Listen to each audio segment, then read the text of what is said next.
So good morning, coaches. We're so excited that you can join us this morning. We are going to be going over some high-level information to get you guys pumped and ready for season 3, which will be kicking off for you all next week. My name is LaJoy Royston, and I am the program director for Trey. I'm going to pass it over to my colleagues, Brian and Rebecca, for a quick overview of who we are and what we do and why. Thank you, Miss LaJoy. Hi, everyone. I am Brian Reynolds, and along with Rebecca, we are the co-founders and co-CEOs here at Trey Athletes. The power and the magic of sport is really found in its ability to connect people, teams to towns, fans to players, and families to one another. And at Trey, we believe that the power of sport can be used for good, to unite, to inspire, to create racial equity, and to empower athletes in their lives beyond the quarter field. Trey Athletes leverages the power of sport by empowering high school athletes to be leaders, role models, and influential voices for their communities. We went through this on the kickoff yesterday, but we're going to go through it briefly again, just for any of you who weren't able to make it live. So there are 3 pillars to what we do. First is Trey Academy, our intensive leadership program for future college athletes. Second is Trey Virtual, which includes season 3. This is our leadership program for high school teams. And third is Trey Tools and Research, through which we use data and technology to help athletes and their families advocate for themselves and make informed decisions. So to go through each of those in a bit more of detail. So the first 2 seasons, we call them, of Trey, seasons 1 and 2 were Trey Academy. So this is an intensive leadership program for future college athletes. Over the past 2 years, we've served future college basketball players, men's and women's basketball players from 43 zip codes across DFW.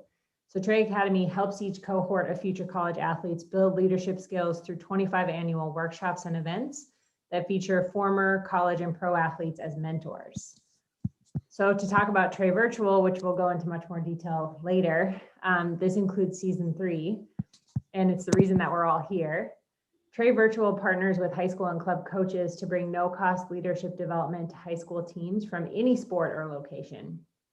We'll go more into details, but there are 3 basic goals. We do everything in 3s here at Trey. So the first is to build an identity outside of sports and apply skills from sport into their lives. The second is to help athletes prepare for college and explore careers through job shadows.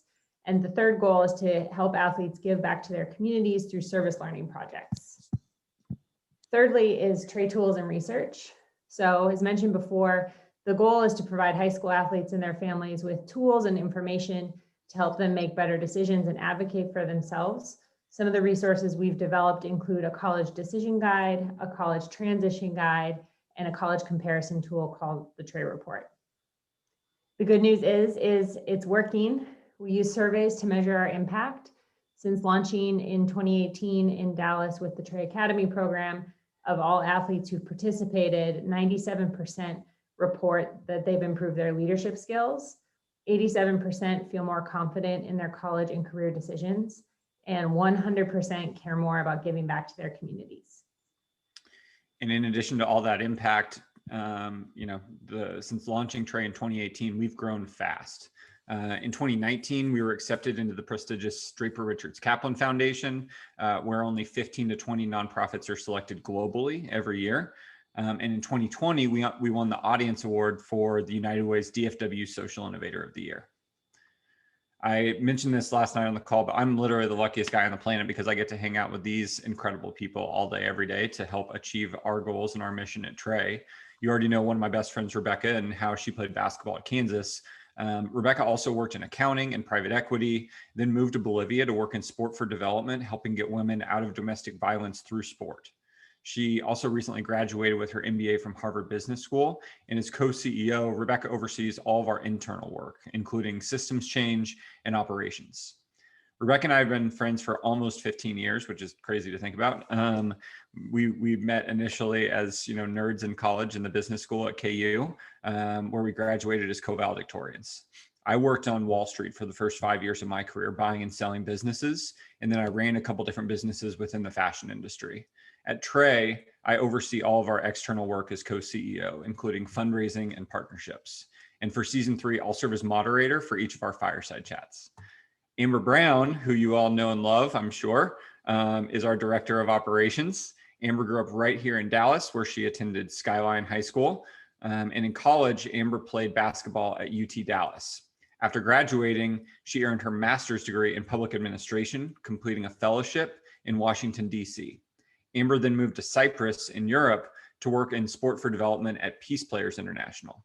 And at Trey, Amber oversees all of our operations and helped build season 3 for all of you. Tim Earps is our CTO.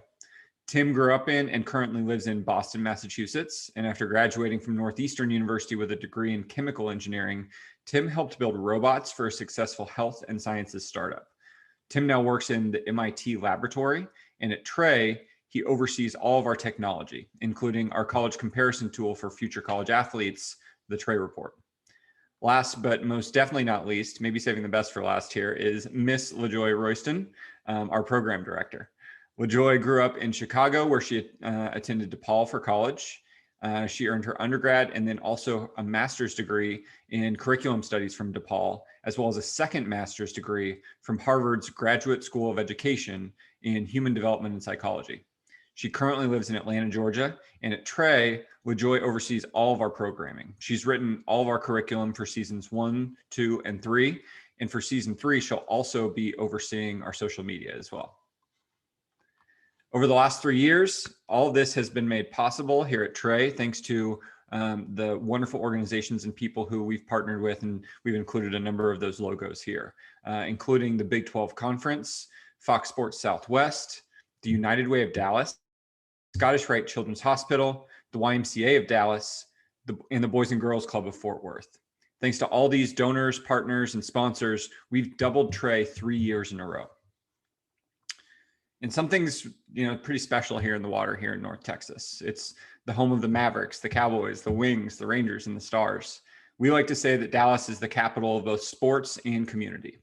Under Friday Night Lights, all of us have seen how sport transcends problems and race and brings people together regardless of our differences. By helping athletes to be leaders, role models, and influential voices, Trey is building a movement starting right here in Dallas. And by lifting up the young athletes of today to be tomorrow's leaders, then and only then can we realize the true power of sport. With that, it is my distinct pleasure to turn things back over to the woman, the myth, the legend, Amber Brown. Amber, take it away. Thank you so much, Brian. Really appreciate that introduction and kind of just the background about Trey athletes and who we are as an organization. And I just want to say thank you all so much for being here, coaches. Obviously, we know that this being a part of season 3 is a true investment that you've made to improve the lives of your athletes. And so obviously, when we had our first call, all of those values aligned with our organization. And so we really appreciate you being here and taking this time and this commitment to participate in season 3 for your athletes. Season 3 is truly a partnership. And we know that you all are amazing coaches, the way you invest and care about your athletes. And so now that seeing that you're doing everything to help your athletes and your team be successful, we want to make sure that we're supporting you and helping you along that way. And so because your athletes because you know your athletes way better than we do, it's important that we work together to be able to make sure that season 3 is an incredible experience for everybody. And so I just kind of want to highlight the things that we'll be working together on to make this possible. And so, not only will Trey, we will do our part in making sure we communicate and everything with your athletes, but we'll be working together to remind all of your athletes of all the season 3 events and making sure that they know everything that's coming up. They have ample time to prepare and register in advance, ensuring athletes attend all of the events live, unless they just absolutely cannot. Obviously, we'll be posting things on our YouTube, but interacting during live events it's a lot more engaging. And so that will give them the chance to participate in the Q&As with the guest speakers and things like that. And so the biggest thing is in your program calendar, it's been updated. And so all of the links for our events are in that program calendar, which you can find in your coach folder. And I'll talk a little bit more about that. And so you should have access to this program calendar so that way you can register for everything in advance. And then also coaches, you'll be hosting a weekly debrief session. And so just making sure that that happens after every fireside chat event, but before the next one. And in ensuring that your athletes go to at least one job shadow. They're welcome to go to as many as they'd like based on their interest, but at least one of them that they can participate in would be great. And so, and then obviously organizing and executing your community service event with your athletes. That's a really fun and exciting opportunity for you all to get to choose exactly what you want to do. And just knowing that Trey is here to support you through that process. And so also ensuring that your athletes and parents complete all of their program surveys. So we do have a number of program surveys that we'll distribute throughout season 3. And so just working together with us in partnership to make sure that all of that gets completed and filled out. So I know that, you know, we've kind of covered a lot as far as like what exactly you will be doing as a coach for season 3. So I definitely want to pause and answer any questions if you have any. And feel free to come off mute or drop it in the chat.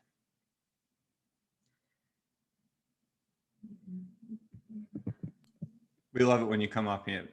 We like to talk and connect. This is Kenny Jones again at TJ. I just wanted to again just thank you guys for having a program like this. I've already shared this with Amber. Our program here at TJ is one that has been building over the last 8 years under my leadership and of course our administrator Sandy Massey. But I'm actually chiming in because we are in a program that is from I guess the number standpoint, we've been losing kids because they've been placed out of their community. So something like this, of course, going through the training today, I just wanted you all to know that we may be starting out slow or small and trying to build. And I think something like this, once we get a few people on board, and that's including my coaching staff, that I think it's something that will allow us to build because it's got a lot of social emotional learning components to it. And that is what it's caught my administrator's eye.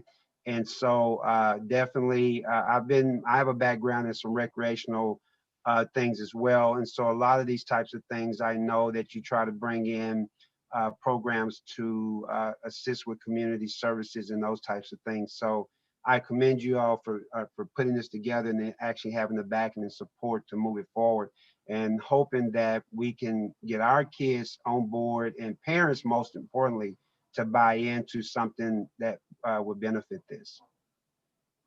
Awesome. Thank you so much, Coach Jones. And yeah, likewise, we definitely appreciate you being here and committing to this as well. Any other questions? Okay. If not, I'm going to pass it to my colleague, LaJoy, and she's going to talk about curriculum. All right. So good morning again, coaches. So what I want to do now with the time that I have with you is really just kind of take some time to dig into what the curriculum is. As you know, from what Amber just mentioned, you're responsible for hosting debrief sessions. These sessions are going to take place weekly after the fireside chats. And in these debrief sessions, I've designed them to have 5 different components that you will go over. So I want to go over and highlight these different components, what they are, why they're there. And then we're going to take some time to actually walk through an activity so you can get a sense of what a debrief session may feel like for your athletes. So the curriculum's 5 parts are the do now, an intro, an activity, a discussion, and then a wrap up. So each debrief session is going to start with a do now. The do now is just essentially what it sounds like. It's the thing that they do now, how you start off your session. Do nows, if you've taught in the classroom before, you're very familiar with this, but they're usually put in place at the beginning of a lesson to start things off and so that your athletes or students have something to do to keep them busy, and also so that they're connected to what the objective is and so they can start thinking and connecting to what they'll be doing for the day. The do nows in our debrief sessions generally are just a question that athletes will have to write a response to, and then they can share it out. After the do now, there will be an introduction. As we know, athletes and students are always going to want to know why. The intro is meant to explain the why for each debrief session. It's also meant to connect the debrief session back to the fireside chat. If you remember, every week we have a fireside chat and also the debrief session. And the debrief session is building upon the conversations and connections that are being made from that fireside chat. So the introduction is designed to really bring it all together so athletes can see why they're doing this and how it connects to what they just learned from the fireside chat. After the introduction, there'll be an activity. Generally, the activity is going to be a small group activity, something where you can break your athletes up into groups and have them do something together. There are some whole team activities as well. It just depends. For these activities, when you're breaking them up into groups, you know your athletes best. So you probably have a sense of which athletes you should put together and which ones maybe you want to keep separate. But how you break up the athletes and do those activities is completely up to you. But there's guidance in for how they should be facilitated in the curriculum. After the small group activity, my favorite portion of the debrief session is always the discussion.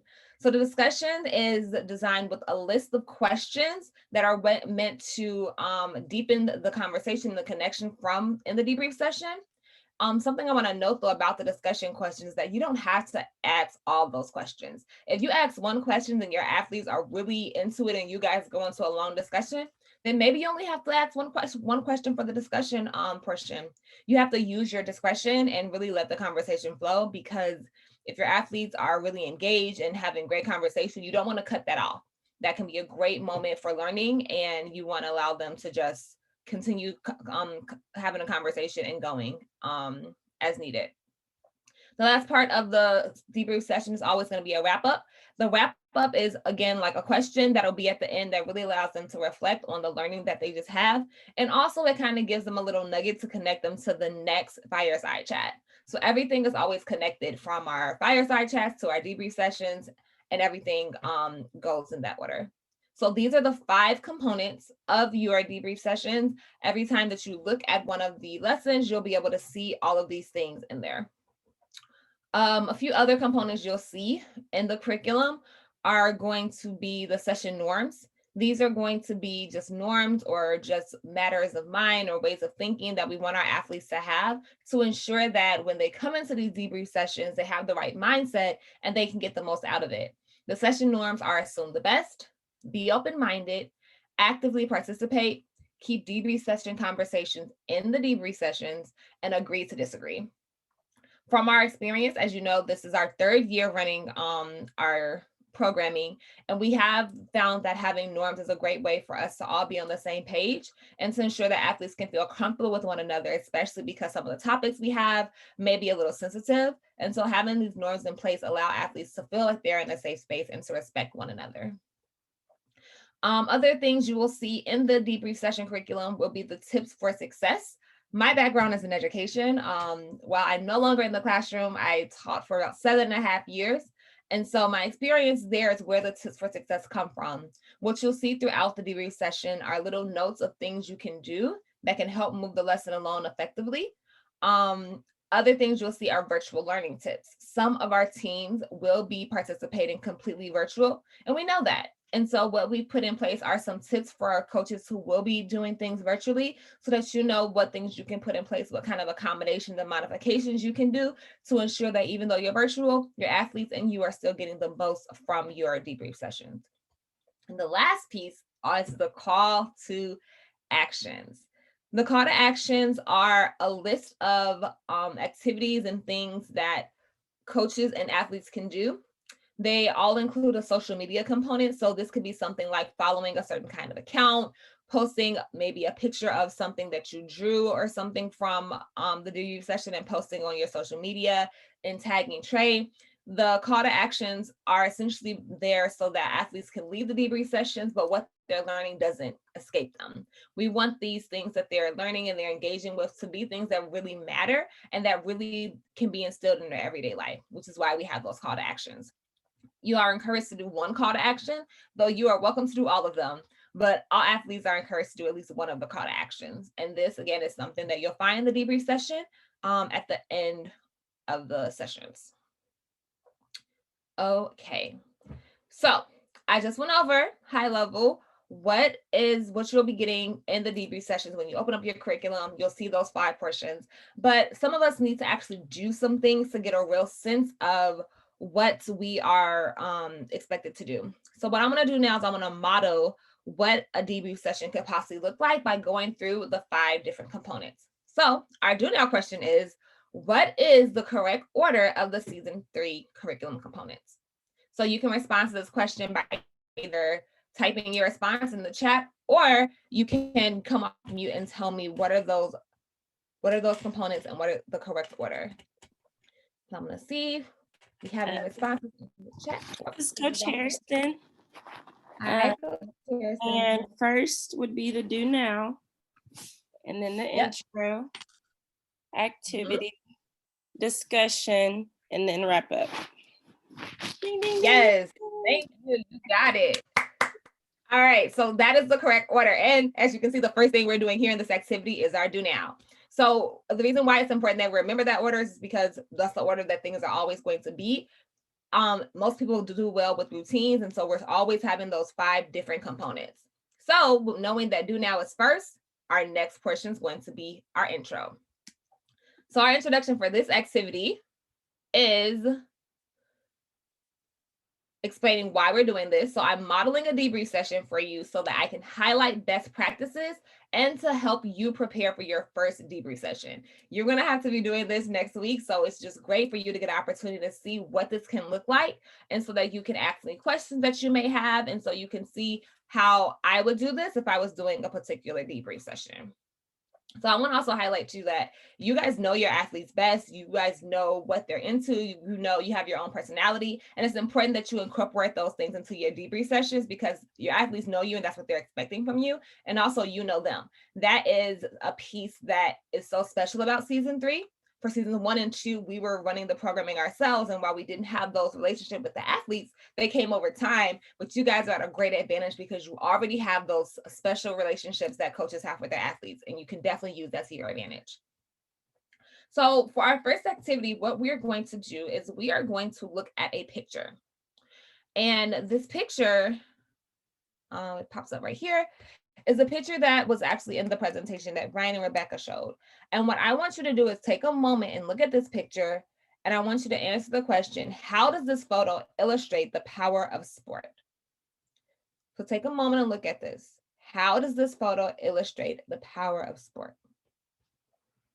And again, you can, after a moment, I'm gonna just give everybody some time to think. You can put it in the chat or come off mute.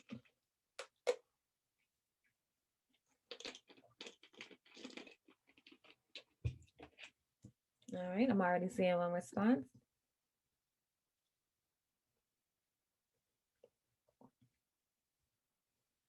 Okay. You said we can just unmute? You sure can, Coach LeGrand.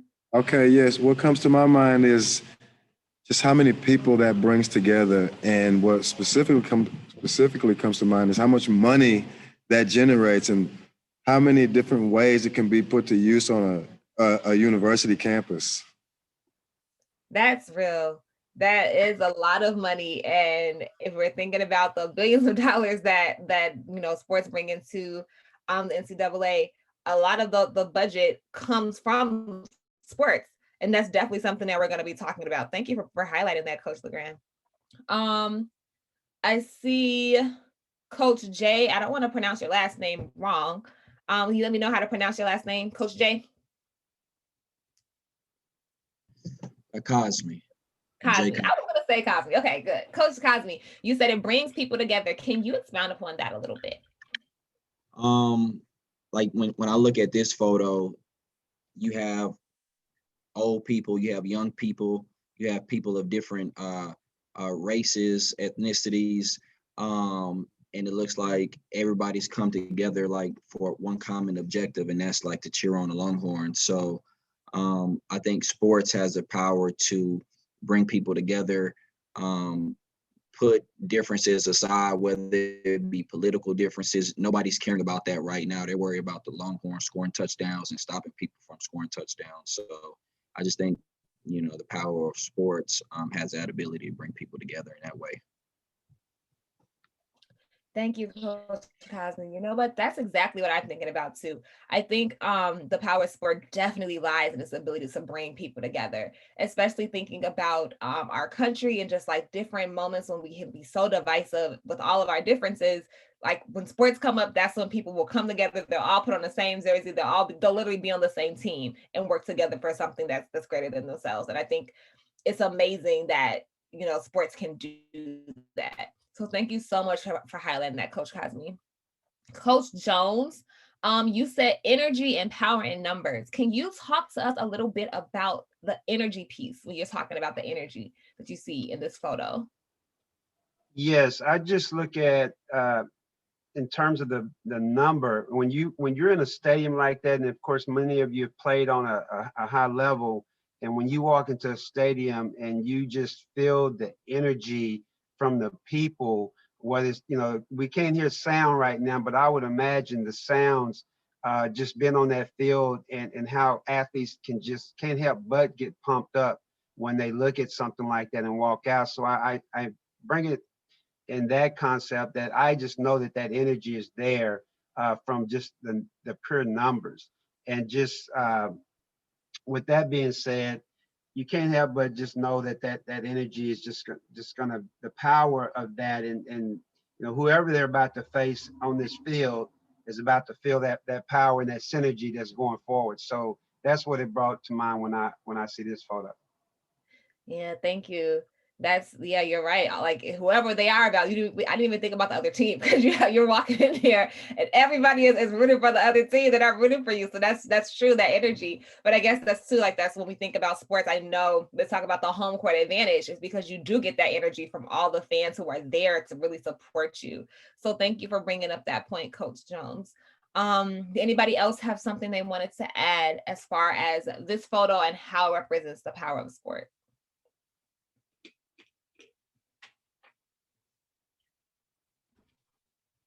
All right.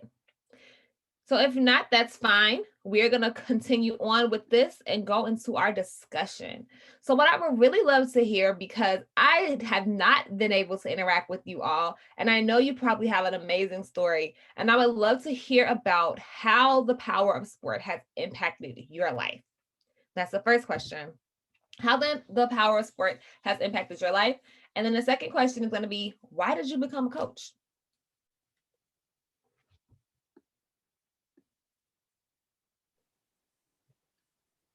Is that going to be taken in any order that you're going to go down the list for the coaches?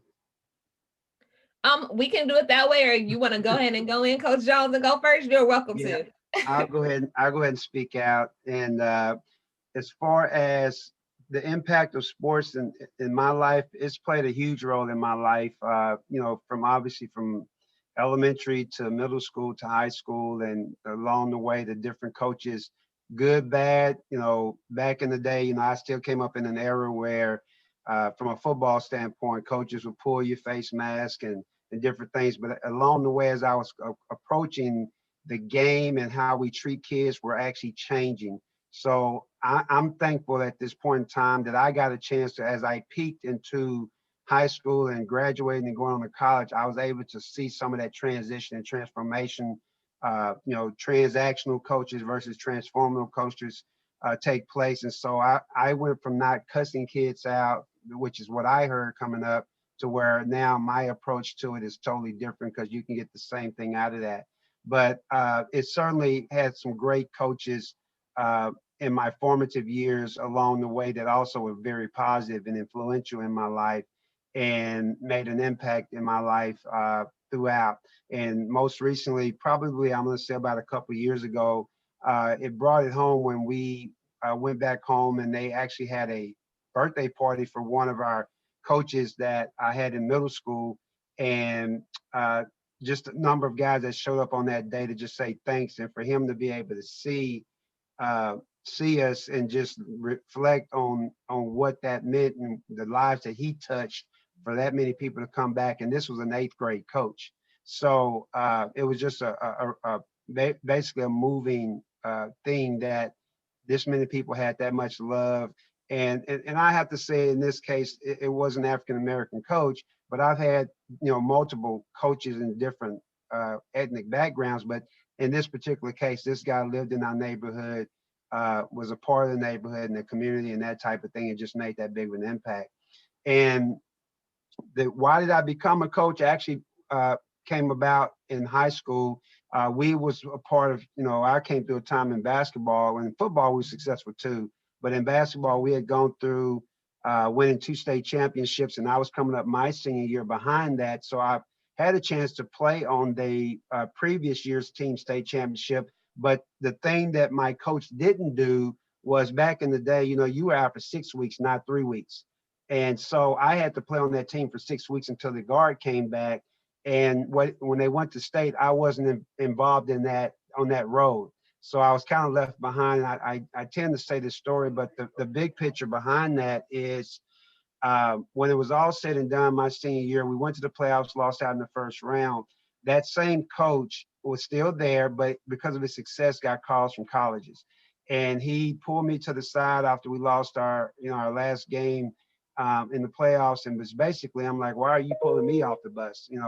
But about 3 or 4 weeks later, he ended up getting a call from a junior college, and I was one of the first people he called and asked, did I want to go off to school with him?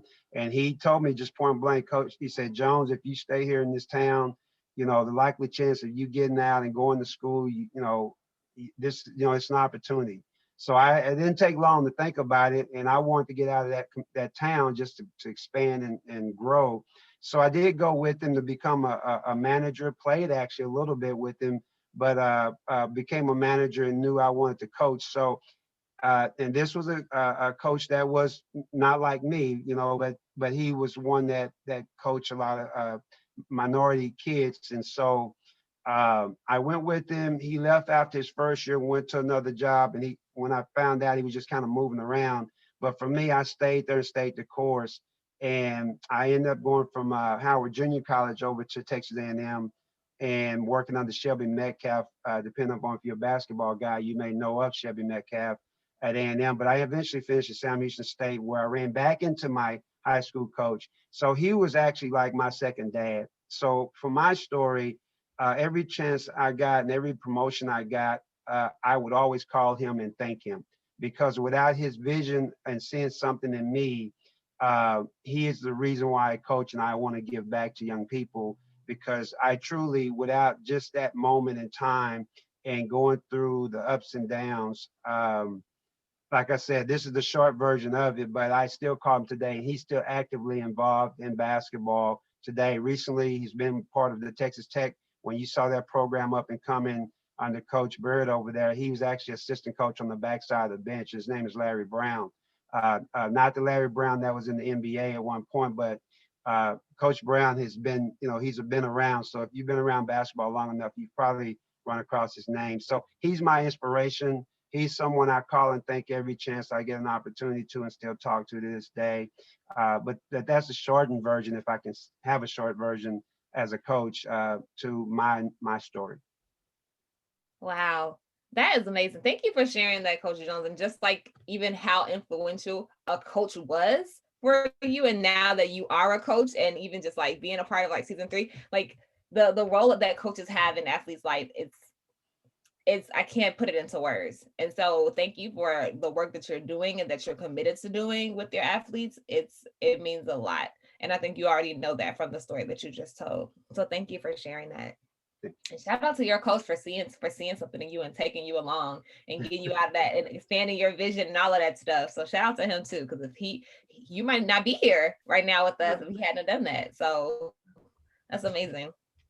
All right, so we can go down. Coach Hairston, can you tell us the impact that the power of sports has had on your life and why you became a coach? Yes. So my story is actually a little similar to Coach Jones. It never really was about sports, I would say. It was just more so like the little factors that played a part. My high school coach, she was basically like my parent, my mom away from home. I was dating her nephew in high school, and I'm 6 foot tall, and she's all of maybe 5'1". And basically she comes up to me and like jacks me up because I had a hickey on my neck. And she, let me know that, that was inappropriate. She didn't care if I was dating her nephew. It makes me look sloppy, yada, yada, yada. And she was always like a role model to me. She was married, she went to church, she had beautiful children, she was successful.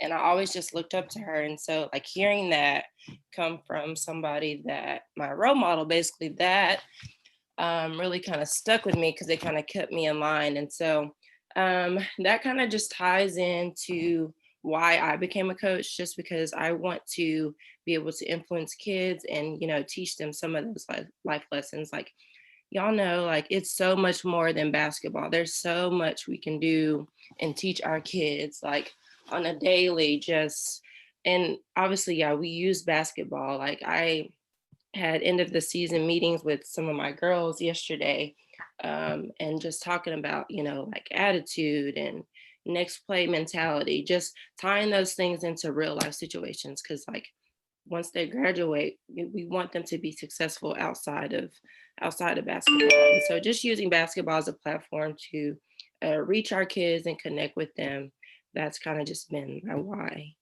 And just building those relationships like my coaches did. And my high school coach, I probably had the best relationship with her outside of any of my coaches, even in college.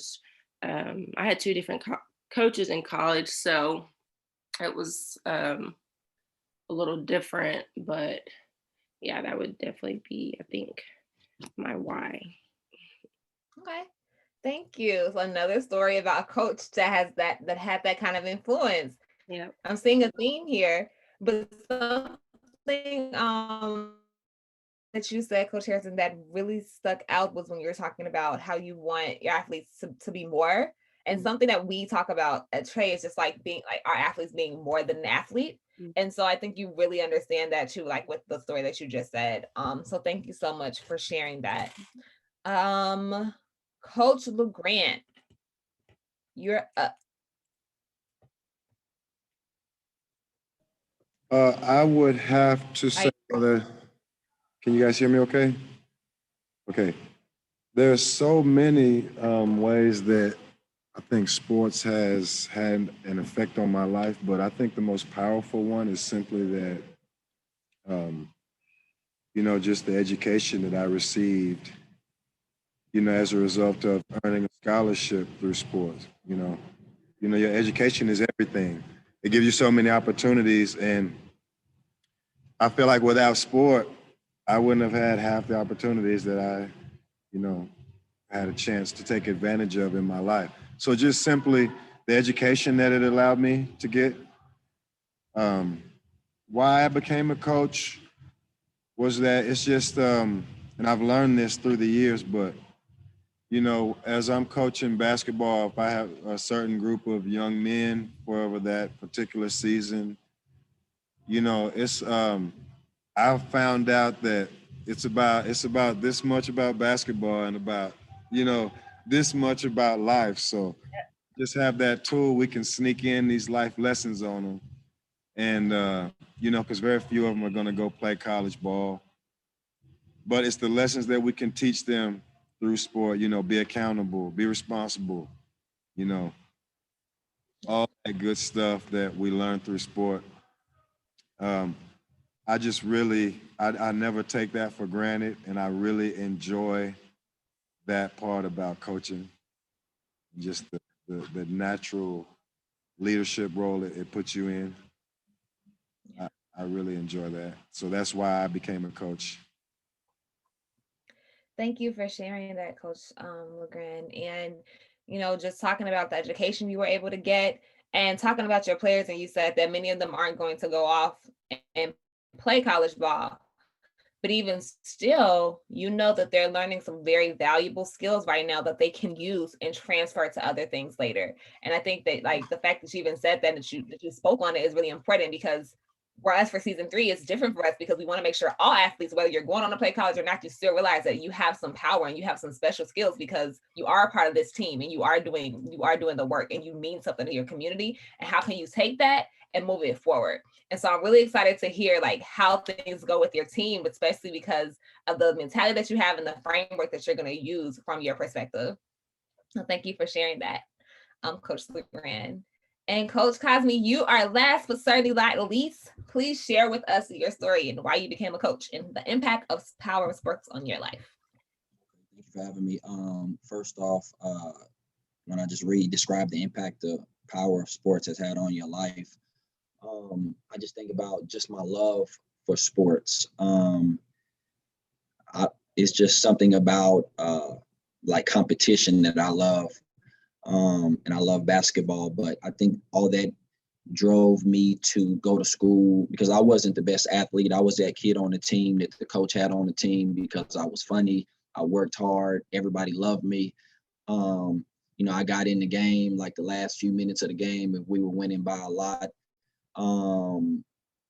But my high school coaches, we spent more time with them than we spent with our parents. So I say that to say when I graduated high school, I didn't go have a basketball scholarship or a football scholarship, but I knew I loved sports. So I went to school at Northwood University here in Cedar Hill, and my degree was in sports marketing and management. Did great, worked for intern for several teams, and then when I graduated, the Cowboys offered me a job. Had the best interview of my life, and then they sent me the letter that said, "Hey, welcome. You'll be making $11 an hour." And I said, "No, ma'am, no, ma'am, no, ma'am. I didn't go to school and pay all this money to make $11 an hour. I love sports, but I don't love it that much to where I'm gonna take that type of pay cut." So I got into business, got into the banking world, made a lot of money, but I didn't feel like I woke up every day and I just questioned, like, what is my purpose? My grandmother growing up, she took care of kids for 30 years in Grand Prairie. She had 2 daycare centers, probably took care of over 1,000 kids before she got Alzheimer's and the businesses had to close. So I always thought, I always had a love for kids. I always worked there during the summer, but I didn't know what my ministry with kids would be. I didn't know if it would be opening up a daycare. I didn't know if it would be getting into teaching. And as I sat there at my desk at US Bank, one day I was just thinking, man, like there has to be more to life than just coming and doing this every single day. And my fiance at the time, she was going to school and getting ready to become a teacher. And so I just thought, man, let me just go out on a limb and take this test and see, if I could pass this test. And sure enough, I took I didn't know what I wanted to do, but I'm gonna be honest with y'all. I knew I didn't want to be a math teacher or anything like that. I wanted to be a PE teacher. I knew I wanted to like wear sweats to school every day. I didn't care if it was elementary, middle school. It didn't matter what it was. So I took the test. I passed the test, and I didn't realize and didn't really understand how hard it was to get a PE job. So I'm sitting in my certification class one summer. Everybody in my class already has a job lined up. I'm still working at US Bank. And I grew up in Grand Prairie, and the lady that was coming to speak to our class, she was the HR director for Grand Prairie. So I remember I came in there suited and booted. I had my resume, I had my coaching philosophy, I had everything. And I came to her and she said, "Jay," she's like, "I know exactly who you are." She was like, "Unfortunately, the position that you want, we just filled it today." So I sat back in my chair and I said, dang, back to the bank I go. The next lady that came to speak was Miss Kathleen Brown. She's the HR director for Duncanville. And I remember she put some M&Ms on everybody's desk. And when I got back to my desk after I called my parents and let them know, hey, it's probably not going to happen for me this year, I opened up the M&Ms and I ate them. And then she said, "I need everybody to open up those M&Ms and grab an M&M. And so I had already ate mine. So somebody next to me gave me a green M&M. So I said, okay. Every M&M was tied to a question. So if you had a blue M&M, it was, why did you want to become a teacher? The green M&M was, what do you want to get out of today's lesson? So she asked for volunteers. Nobody raised their hands. And I raised my hand. She said, what do you want to get out of today's lesson? I told her, I just want to interview. She said, what are you certified in? I said, PE. So she laughed. She said, the hardest one to get, huh? And she said, you know what? She said, I don't know what it is. She said, I see something in you. She said, I don't know what it is. She said, when we get on break, I need you to come see me. So I went and talked to her, and she said, look, she's like, we don't have a position right now, but she said, somehow, some way, she's like, you're going to come work for us here in Duncanville. So I gave her all my information. She called me the week before school started 5 years ago and said, hey, I want you to come interview. They offered me the position like 3 days before school started. I started in middle school at Kennemer Middle School in Duncanville. Just worked my way up through the ranks. The last 3 years, I was the only middle school coach on a varsity basketball staff. And then this year was my first year they moved me up to the high school. So blessed to be a part of 3 state championship teams. Like, I don't take that for granted. I say it humbly because I know how hard it is to get to that point. It's a lot of hard work, but I see the impact like we can have on these kids. My grandmother told me a long time ago, people don't care what you know until they know how much you care. And when your kids understand how much you genuinely care about them and have their best interest at heart, they'll run through a brick wall for you. And you see it, you see the kids afterwards tell you how much they love you, how much they care about you, how much they appreciate you. And especially like us in a low socioeconomical area, you understand that our kids go through so much before they even step foot in the school or they step foot on the court. I mean, I'll just tell this one story and I'll be done. But my first year teaching, I had to coach football and basketball. So we were on a football field. It was like the 3rd week of school. And this kid, he was really good, but he had come to school, come to practice late, like 3 days in a row. And I told him, hey man, like, what's going on? Like, you don't want to do this? You know, like, you coming late, everybody's here, you're not here. He broke down crying. And he told me, he said, Coach, my dad punched my mom in the face this morning. My grandpa had a heart attack. I had to walk my sister to her elementary school and then walk from her elementary school here. I broke down myself. I gave him a hug, and then I realized, wow, like, our kids go through so much, and they're kids. And so I understood the power that I had in my first year, and I just took it, ran with it, built relationships with our kids to where they can come, have a conversation with me about anything other than sports. And I just think like that's huge. So thank y'all. I'm sorry I took long, but appreciate y'all. Thank you for sharing your story. Just like the determination that you went through, like even wanting to make a difference, your grandma, like all of that stuff is amazing. And just, I just really admire just like the work that you did. And I didn't know that it was so hard to get a PE position. I taught math. So that's like you want to be a math teacher, you can no problem get a job with that. But I didn't know, the struggle that it could be and how competitive it is to get a PE position. And just like hearing your story of where you came from and like where you are now, like kudos to you. And I just want to say, like, you all have such amazing stories. And just I'm gonna pitch for this in a second. Go to the next slide. So I want to do our wrap up here. So we have our first fireside chat, which is going to be next week. It's going to be on the power and culture of sports. And I want you all to remember these stories that you just shared with us as your why when you're going through season 3, because this is like, you are the key to making season 3 successful. Like, I drafted this curriculum. I think it's pretty good, but you're the magic sauce, and the connections you have, the stories you have, the passion you have, the relationships you have, it's going to make all the difference and make season 3 the best season that we've had thus far. But what I would like to ask all of you is, you guys shared such amazing stories, and I really think that it's the people that we're able to work with that makes Trey special. And I want to be able to broadcast who we're working with and where you come from and your whys with everyone. And so we do something at Trey on our social media platforms called Mentor Monday. And what Mentor Monday is, go to the next slide, please.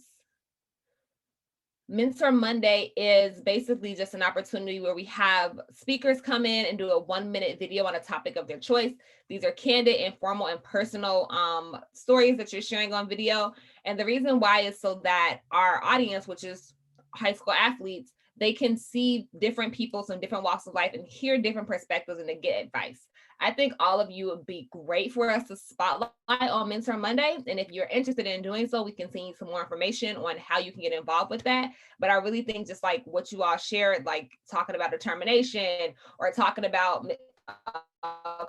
Coach Hurston, if you talking about, you know, your coach and how you admired her and how that influenced you where you are right now. Coach LeGrand talking about, you know, your experience in your education and how that was able to help you become who you are now. Coach Jones talking about how your coach saw something in you when you were young and took you along and how he took you from your community. Or Coach Cosme, you talking about the determination that you had to use in going from the bank to now being a part of this championship winning team. So all of those are great topics that could be wonderful for Mentor Monday. We're going to go ahead and share a poll right now. And if you're interested, we can send you some information on how you can get involved with that. Let us know. Yes, no, maybe. Either way, we can reach out to you with more information after, well, later in the week, possibly. But I think all of you would be great, great participants for that.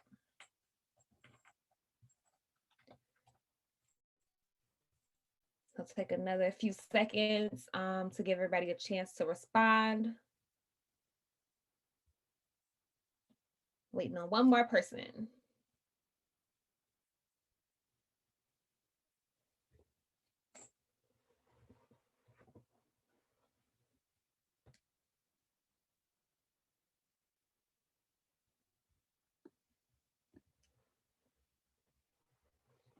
So if you said you're interested, we'll reach out with some additional information. Happy to hear that all of you are interested in being a part of Mentor Monday. It warms my heart. So with that, we are going to actually go ahead and I'm going to pass it back over to Amber, who's going to go over some additional logistical information with you. And I want to just say thank you for participating in those activities I had. It was amazing learning about you all, and I can't wait to see how season 3 goes with your athletes. Amber, back to you. Yes, thank you so much. And really appreciate all of y'all sharing your stories and kind of just opening up, because you didn't have to do that. And that just like really convinces us all the more reason why y'all are here. It makes me so excited for, you know, your athletes participating in season 3, because like LaJoy said, y'all are the secret sauce. And so I just want to kind of like transition back into a few logistical things, just to make sure that you have everything that you need to be successful for season 3. So how to access your materials. All of y'all should have received a welcome email. Please let me know if you haven't, or if you're not sure about any of the stuff I'm about to go over. But basically you can find the link to your coach folder in Google Drive. It's located in your welcome packet, which was sent out. It's a welcome email that you received. And so be sure to review this and download your season 3 materials in Google Drive before the first fireside chat, and have it saved in a familiar place. So this is kind of just a picture of what that looks like. And just save the link somewhere on your phone, whatever's going to be easiest for you to access, or download all the files in advance so you can read through it before you do your debrief sessions and stuff like that. And so this will be your go-to point throughout season 3.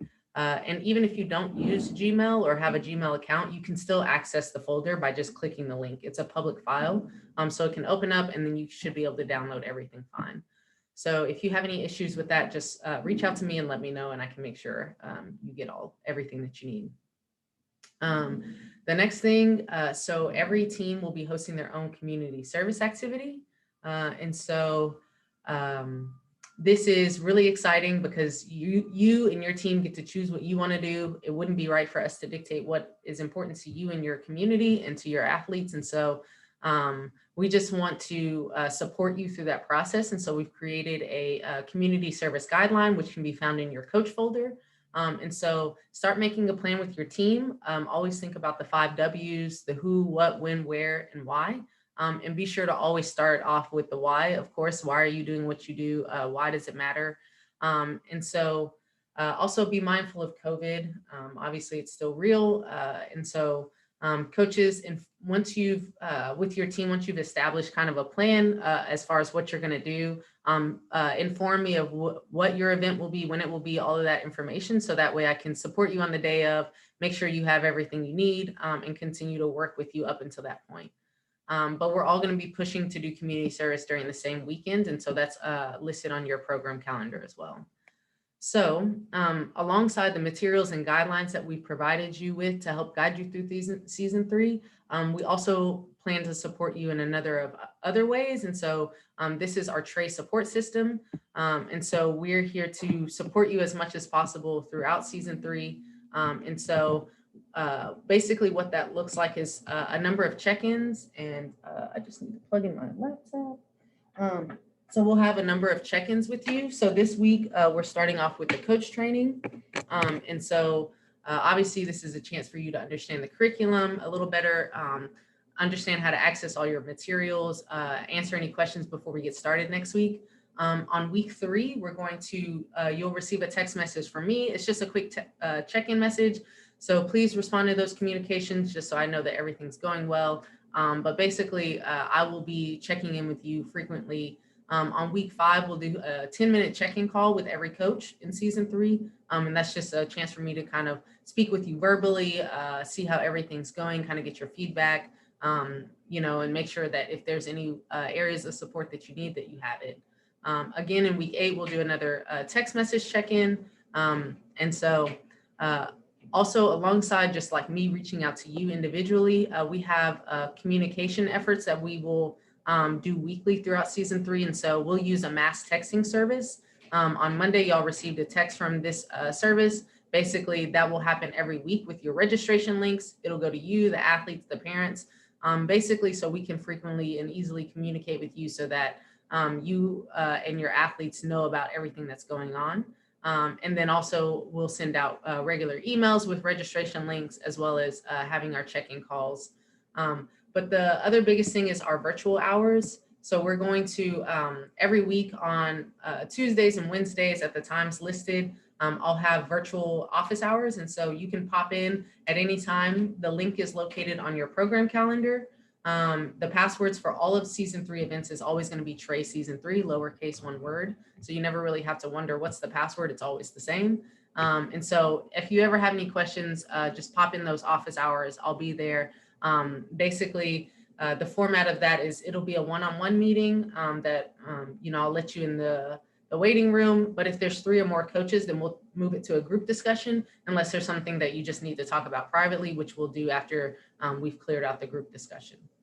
On your program calendar, there is a line on there that says subscribe to the Trey season 3 calendar. So basically we have our program calendar, which is the PDF format that you have, but we also have our Google Calendar. So if you subscribe to this, it's easy for it to get on your phone or your whatever, your laptop, whatever you use most frequently, but it's just a way to put the season 3 calendar on your Google Calendar if you subscribe. So that link can be found in the season 3 program calendar.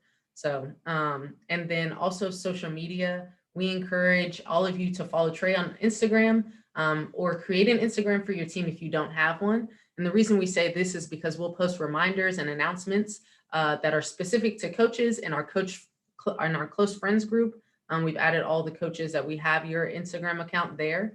And so basically we'll cover more information on social media regarding reminders, events coming up. So just follow us on social, not just for the social aspect, but for also, you know, keeping up to date with stuff that's going on.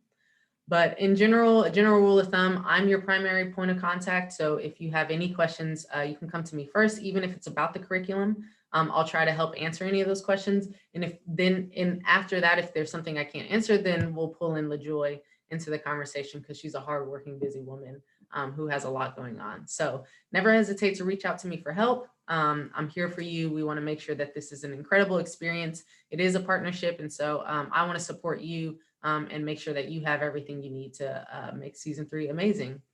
And so the next thing is our enrollment forms. So obviously all of y'all have had this. And so y'all have heard from me about this many times. I'm sure you're probably tired of hearing about it, but we just need your help in making sure that all the athletes get registered and enrolled. This is, you know, this helps us with legalities and getting their consent to participate, their parents' consent for their athletes to participate. Obviously, as a coach, you know how important that is. And so just working together to ensure that we have all of the athlete enrollments in at least by the first fireside chat. And so these are the links. They're super simple. It's a tiny URL, athlete enroll for the athletes, and then parent enroll for the parents. Other than that, I think those are pretty much the main logistical things. And I'm going to pass it back to my colleague, Brian, who's going to close us out.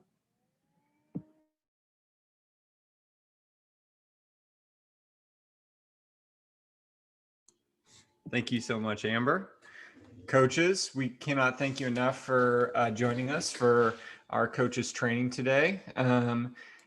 Obviously, as Amber mentioned, if you all have any questions as it relates to follow-up or anything that comes into your mind, Amber's going to be your primary point of contact, and she runs the show as it relates to all things ops. So make sure to connect, and then don't forget to register for next week's week 1 fireside chat.